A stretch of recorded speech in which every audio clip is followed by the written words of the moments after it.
பார்க்க நல்ல ஹேண்ட்ஸமாக இருக்கான், நல்லா படிச்சிருக்கான், நல்ல வேலை பண்ணுறான், கை நிறைய சம்பாதிக்கிறான்.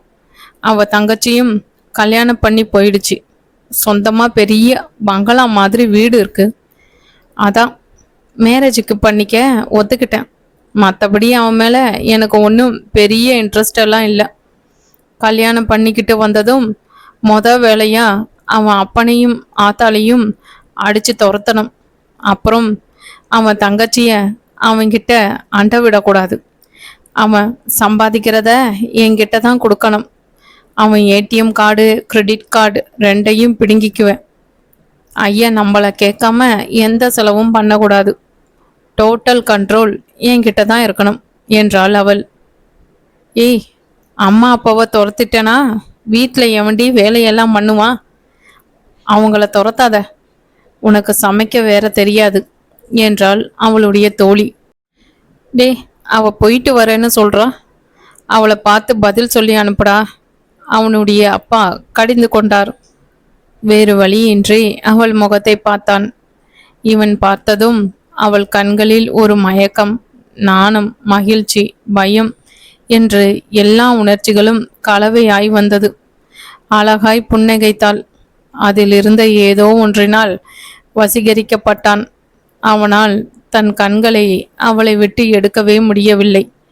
அவள் பேசிய பேச்சுக்களை மனதில் கொணர்ந்து தன் கோபத்தை நிலைநாட்டிக் கொள்ள நினைத்தவன் அது முடியாமல் திணறி போனான். நான் போயிட்டு வரட்டுமா? அவள் மீண்டும் கேட்டாள். பேசவே தெரியாதவன் போல அவளுக்கும் கொட்டிவிட்டு அவளையே பார்த்து கொண்டு நின்றான். அவளுடைய பார்வையில் ஏதோ ஒன்று உள்ளது. இது கள்ளப்பார்வை கிடையாது. இந்த பார்வையில் நிச்சயமாய் பொய் இல்லை, உண்மை மட்டுமே தெரிகிறது. அதில் நான் உன்னுடையவள், உன்னை கண்டு நான் மயங்குகிறேன் என்று செய்தி அப்பட்டமாக தெரிகிறது என்று உணர்ந்து கொண்டான். அவன் மேலே எனக்கு ஒன்றும் பெரிய இன்ட்ரெஸ்டெல்லாம் கிடையாது என்ற அவள் கூறிய வார்த்தைகள் அவன் காதில் ரிங்காரமிட்டன. அவன் குழம்பி போனான். இவள் பார்வை உண்மையா, பேச்சு உண்மையா? இரண்டுக்கும் மேட்ச் ஆகவில்லையே. ஒரே குழப்பம். ச, என்ன இப்படி நடக்குது என்று நொந்து போனான். சரி வெங்கட்ராமா, ரொம்ப சந்தோஷம். நிச்சயதார்த்தம் நல்லபடியாக முடிச்சிடுது. நீ முகூர்த்தத்துக்கு நாள் குறிச்சிட்டு நேக்கு ஃபோன் பண்ணுடா. சரி சம்மந்தி. டே சரிடா, வைத்தியநாதன்னு சொல்லுடா. புதுசாக சம்பந்தின்னு கூப்பிட்டு என்னை அந்நியப்படுத்தாதடா. சரி வைத்தியநாதா, நான் நல்ல நாள் பார்த்துட்டு ஃபோன் பண்ணுறேன். போலாமா வைதகி என்று கேட்டுக்கொண்டே கிளம்பினார் வெங்கட்ராமன். விசாலி அவனை பார்த்து நட்பாக ஒரு புன்னகை செய்துவிட்டு தன் பெற்றோர்களுடன் உறவினர்களுடன் கிளம்பினாள். அவளுடைய தோழிகளும் அதிகம் சலசலக்காமல் அவர்களுடன் கிளம்பினார்கள். ஏனோ அவனால் அவனுடைய அப்பாவிடம் திருமணத்தை நிறுத்திவிடும்படி கூற மனமில்லை. அவள் பார்வைதான் அவனிடம் அவளுக்கு இருந்த மயக்கத்தை தெல்ல தெளிவாக காட்டி கொடுக்கிறதே. தனக்கும் அவள் மீது ஒரு மயக்கம் இருப்பதை ஒரு அதிர்ச்சியோடு உணர்ந்தான். சரி, எல்லாம் விதிவிட்ட வழி, நடப்பது நடக்கட்டும், என்னதான் ஆகிறது என்று பார்த்து விடலாம். அவள் பார்வையில் உண்மை இருக்கிறது. அவள் பேசியது தவறு. திருமணத்துக்கு பின் அவள் இதே ரீதியில் பேசி நடந்து கொண்டால் அவளை சாமதான பேத தண்ட முறையில் நம் வழிக்கு கொண்டு வர வேண்டியதுதான். ஏன் ஒரு பெண் தான் கெட்ட பழக்கம் கொண்ட ஆண் மகனை தன் அன்பால் திருத்த வேண்டுமா? ஒரு ஆண் அதை செய்யக்கூடாதா? அவள் தவறு செய்பவள் என்றால் என் அன்பினால் அவளை திருத்துவேன் என்று நினைத்து யாரிடமும் எதுவும் சொல்லாமல் விட்டுவிட்டான். இன்னும் 2 மாதங்களில் திருமண நாள் குறிக்கப்பட்டு எல்லா வேலைகளும் 2 பேர் வீட்டிலும் சுறுசுறுப்பாக நடந்தது. மதுரையில் மீனாட்சி அம்மன் கோவில் அருகே உள்ள ஒரு திருமண மண்டபத்தில் ஒரு சுபயோக சுபதினத்தில் சிறப்பான முறையில் விஸ்வநாதனுக்கும் விசாலினிக்கும் திருமணம் நடந்தேறியது. விஸ்வா தன் மனதில் எந்தவித குழப்பமும் இல்லாமல் இவள் எப்படி இருந்தாலும் இவள்தான் என் மனைவி என்ற திடமான சிந்தனையுடன் விஷாலியின் கழுத்தில் தாலியை கட்டி அவளை தன் மனைவியாய் ஏற்றுக்கொண்டான். திருமண வைபவம் இனிதே நிறைவேற்றதும் விருந்து முடிந்து அனைவருமே சற்று ஓய்வாக அமர்ந்தனர். விஸ்வாவின் தங்கை வித்யாவும் அவள் கணவன் சுப்பிரமணியனும் தன் 2.5 வயது நந்தகுமாரும் என்ற நந்துவையும் தூங்க வைக்க பிரார்த்தனம் பட்டு கொண்டிருந்தார்கள். தூங்குடா கண்ணா. மாட்டேன் போ. அவன் தன் மயக்கும் மழலை குரலால் அம்மாவுக்கும் அப்பாவுக்கும் போக்கு காட்டி கொண்டிருந்தான். நீ போய் ரெஸ்ட் எடு வித்யா. அத்திம்பேர் நீங்களும் போங்க, நான் இவனை பார்த்துக்கிறேன் என்று கூறி விஸ்வா தன் தங்கை மகனை தூக்கி கொண்டான். தேங்க்ஸ்ண்ணா, செத்த நாளே ரெஸ்ட் எடுத்துட்டு வந்துடுறேன். நலுங்குக்கு ரெடியாகணும். ரொம்ப அமக்கலம் பண்ணுனா என்னை எழுப்புனா என்று தன் அண்ணனிடம் கூறிவிட்டு, நீங்க பண்ண என்ன போறேல்? படுத்துக்கிறேளா இல்லைனா அண்ணாவோட பேசிக்கிட்டு இருக்க போறேளா என்று தன் கணவனிடம் கேட்டாள். நீ ரெஸ்ட் எடு வித்யா, நான் இப்படியே உங்க அண்ணாவோட பேசிக்கிட்டு இருக்கேன். சுப்பிரமணி அவளை அனுப்பிவிட்டான். மணமகனின் அறைக்கு அருகில் திருமண ஹாலில் இவர்கள் குழந்தையோடு போராடி கொண்டிருந்தனர். அதற்கு அருகில் மணமகளின் அறை இருந்தது. கீழே தரத்தளத்தில் பார்க்கிங்கும், முதல் மாடியில் டைனிங் ஹாலும், 2வது மாடியில் திருமண ஹாலும் கொண்ட நவீன வசதிகள் கொண்ட மண்டபம். விஷாலினி மணமகள் அறையில் உள்ள அமர்ந்து இங்கு நடப்பவை காதால் கேட்டுக்கொண்டு இருந்தாள். மாமா, எனக்கு அந்த ஃபேனை தோண்டணும். என்ன? தூக்குங்கோ என்றது குழந்தை. நான் தூக்குறேன்டா, ஆனா ஃபேன் ரொம்ப அழகா இருக்கே. பரவாயில்ல, நீங்க தூக்குங்கோ மாமா. சரி வா. குழந்தையை தூக்கி ஃபேனை தொட வைத்தான். குழந்தை ஏக குஷியாகிவிட்டது. விஷாலினி கதவருகில் வந்து நின்று மெதுவாய் இடுக்கு வழியே பார்த்து கொண்டிருந்தாள். அவளுக்கு விஸ்வாவை பார்க்க வேண்டும் போல இருந்தது. அதனால் அறையில் யாரும் இல்லாததால் இதுதான் சமயம் என்று எழுந்து வந்து பார்த்து கொண்டிருந்தாள். இன்னொரு வாட்டி என்றது. திரும்பவும் தூக்கினான். அப்பா, நான் அந்த ஃபேனை தொட்டுட்டேன். கைத்தட்டி சிரித்தது குழந்தை. அவன் சிரித்ததை கண்டு சுப்பிரமணியும் சிரித்தான். அவன் சிரித்ததை கண்டு விஸ்வாவும் சிரித்தான். மாமா, இன்னொரு வாட்டி. திரும்பவும் தூக்கினான். இதே போல 4 முறை செய்ததும் குழந்தையின் கை முழுவதும் அழுக்காகியது. ஐய பாரு, கையெல்லாம் அழுக்காயிடுத்து. அம்மா பார்த்தா திட்டுவா. வா ஆரம்பிக்கலாம் என்று குழந்தையை தூக்கி கொண்டு நகர்ந்தான். சுப்பிரமணி. விஸ்வா இப்பொழுது தனித்து விடப்பட்டவனாய் சுற்றுமுற்றும் பார்த்தான். மணமகள் அறையில் மூடிய கதவருகே தெரிந்த புடவையை கண்டு கொண்டான். ஓஹோ, அம்மையார் நம்மள சைட் அடிக்கிறாங்களா என்று புரிந்து கொண்டு, சரி அத்திம்பேர், நான் உள்ள போறேன் என்று சத்தமாக கூறிவிட்டு ஒளிந்து கொண்டான். அதுக்குள்ள உள்ள போயிட்டாரா என்று நினைத்தபடி கதவை மெதுவாய் திறந்து கொண்டு வெளியே வந்தாள் விஷாலினி.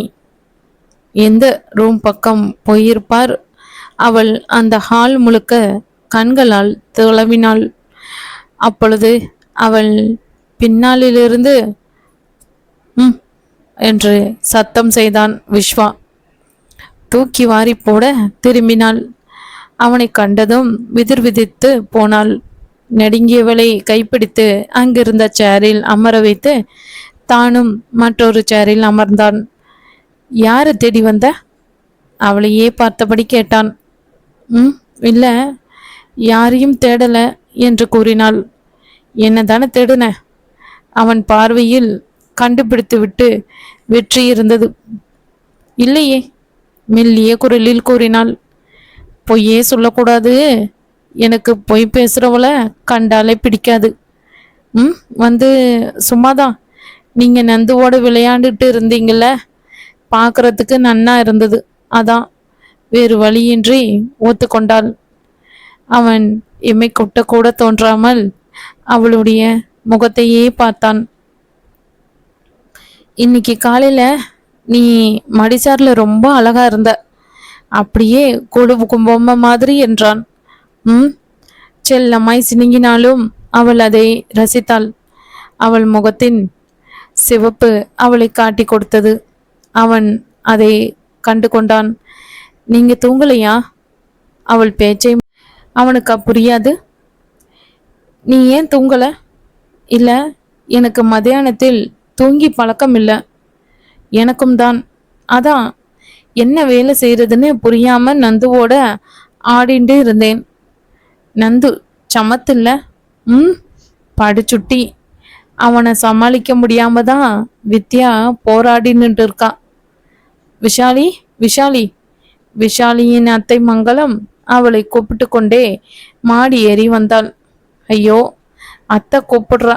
நான் உங்கள்கிட்ட பேசிக்கிட்டு இருக்கிறத பார்த்தா நான் அவ்வளவுதான் என்று எழுந்து அவசரமாய் உள்ளே ஓடினாள்.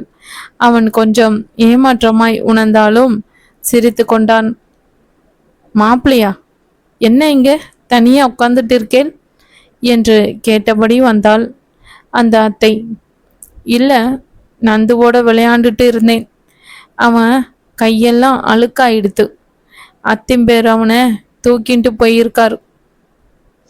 அப்பொழுது சுப்பிரமணி குழந்தையுடன் வந்தான். குழந்தை திருப்பவும் தூக்கு என்று விஸ்வாவிடம் வம்பு செய்தது. இல்லடா கண்ணா, திரும்பவும் கை அழுக்கானா அம்மா திட்டுவாடா, வா நம்ம வேற விளையாடலாம் என்றான் விஸ்வா. குழந்தை படுச்சுட்டி என்று கூறி திருஷ்டி வலிந்துவிட்டு போனாள் அத்தை. நீ அவளோட பேசுறியே, சரி கொஞ்ச நேரம் பேசிக்கோங்கன்னு நான் அங்கேயே நின்னேன். அவ அத்தை வந்து கெடுத்தான், சுப்பிரமணி சொன்னான். விஸ்வா சிரித்து கொண்டான். அவன் சிரிப்பதை பார்த்து சுப்பிரமணியும் சிரித்தான். இவர்கள் இருவரும் சிரிப்பதை பார்த்து குழந்தையும் சிரித்தது. நோக்கு என்ன புரிஞ்சுதுன்னு நீ சிரிக்கிறடா? விஸ்வா குழந்தையை கொஞ்ச. நேக்கு புரிஞ்சுது மாமா. அந்த பாத்தி உங்களை நன்னா தின்னுனானா? நேக்கு புரிஞ்சுது என்று சொல்லி குழந்தை கைத்தட்டி சிரித்தது. விஸ்வாவும் சுப்பிரமணியும் இதற்கும் சிரித்தனர். 1 மணி நேரம் இப்படியே உற்சாகமாக கழித்தது. விஷாலி, நலங்குக்கு ரெடியாகணுண்டி. தலையை வாரி பின்னிவிட உன் நாத்தனார் இப்ப வருவா. நீ போய் மூஞ்சி அலம்பிட்டு வா என்றாள் அத்தை. சரி அத்தை. சொல்லியது போலவே வித்யா வந்தாள். விஷாலினிக்கு தலையை வாரி பின்னலிட்டாள். அப்பொழுது நந்து ஓடி வந்து வித்யாவை வேலை செய்ய விடாமல் முரண்டு செய்ய அவள் கணவன் சுப்பிரமணி பின்னாலேயே வந்து தூக்கினான். உண்மையான காதலுக்கு பிறந்த குழந்தை இப்படிதான் படுச்சுட்டியா இருக்கும்னு எங்க பாட்டி அடிக்கடி சொல்லுவா. ஸ்ரீகிருஷ்ணன் மாதிரி என்றாள் அத்தை. வித்யா வெக்கத்துடன் கணவனை பார்க்க அவனும் சிரித்தபடி வித்யாவை பார்த்து கொண்டே குழந்தையை தூக்கி கொண்டு போனான். தலையை பின்னலிட்டு நான் போயிட்டு வரேன் மன்னி என்று கூறிவிட்டு போனாள் வித்யா. நலுங்கு விளையாடலுக்கு தயார் செய்ய விஷாலினியின் அம்மா வைதேகி சமையல்காரரை தேடி சென்றார். போய் நலுங்குக்கு வாங்கோன்னு உங்க ஆத்துக்காரரையும் அவ ஆத்துல எல்லோரையும் அழைச்சிட்டு வா. மங்களா அத்தை குங்கும சிமில விஷாலினியின் கையில் கொடுத்து அனுப்பினாள். கூட அவள் மகள் ஹேமா மாலினி என்கிற ஹேமாவையும் அனுப்பினாள். ஹேமாவுக்கு இன்னும் கல்யாணம் ஆகவில்லை. வரன் பார்த்து கொண்டு இருக்கிறார்கள். அப்பொழுது நான் விஷாலியோடு போகட்டுமா என்று கேட்டு வந்து நின்றாள் விஷாலினி பெரியம்மா பெண் பவானி. நீ ஒன்றும் போக வேண்டாம், அவன் மட்டும் போனா போதும். விஷாலி நீ போம்மா, ஹேமா அவ கூட போ என்று பவானியை தடுத்து விஷாலியை அனுப்பினாள் மங்களம் அத்தை. பவானியின் அம்மா சரஸ்வதிக்கு முகத்தில் எள்ளும் கொள்ளும் எடுத்தது. சரஸ்வதி நேராக வைதேகியிடம் சென்று முறையிட அக்கா, இதெல்லாம் பெரிய பிரச்சனையா எடுத்துட்டு வராதக்கா. இங்க நேக்கு தலைக்கு மேல வேலை இருக்கு.